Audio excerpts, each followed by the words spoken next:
I'm Atra El-Nashar in Washington. The future of birthright citizenship will soon be in the hands of the Supreme Court.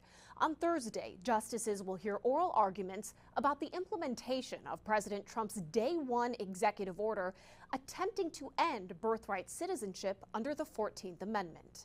This next order relates to the definition of birthright citizenship. Since the early days of his second term, President Trump's attempt to end birthright citizenship has been blocked or paused by a handful of federal judges scattered across the country. On Thursday, the Supreme Court will consider if those rulings can hold. The Trump administration is complaining about federal judges issuing injunctions on various policies of President Trump and entering orders that block those policies on a nationwide basis. Democratic state attorneys general challenging the administration say the core constitutional issue of these cases is universal. Whether that case is in Wisconsin or Massachusetts or Texas, it's the same case. The Constitution's 14th Amendment, ratified in 1868, states, "All persons born or naturalized in the United States and subject to the jurisdiction thereof are citizens of the United States and of the state wherein they reside." The president argues, birthright citizenship is about slavery. That's not about tourists coming in and touching a piece of sand and all of a sudden they're a citizenship.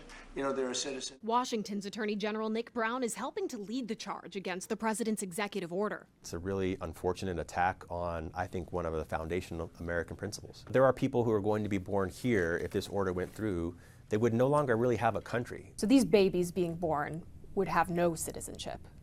That's correct. How would that even work?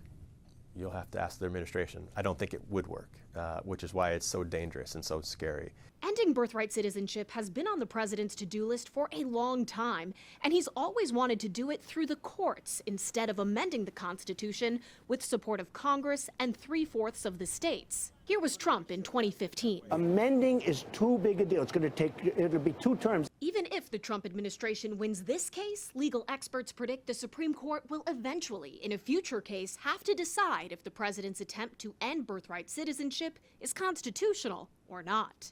In Washington, I'm Atra El-Nashar reporting.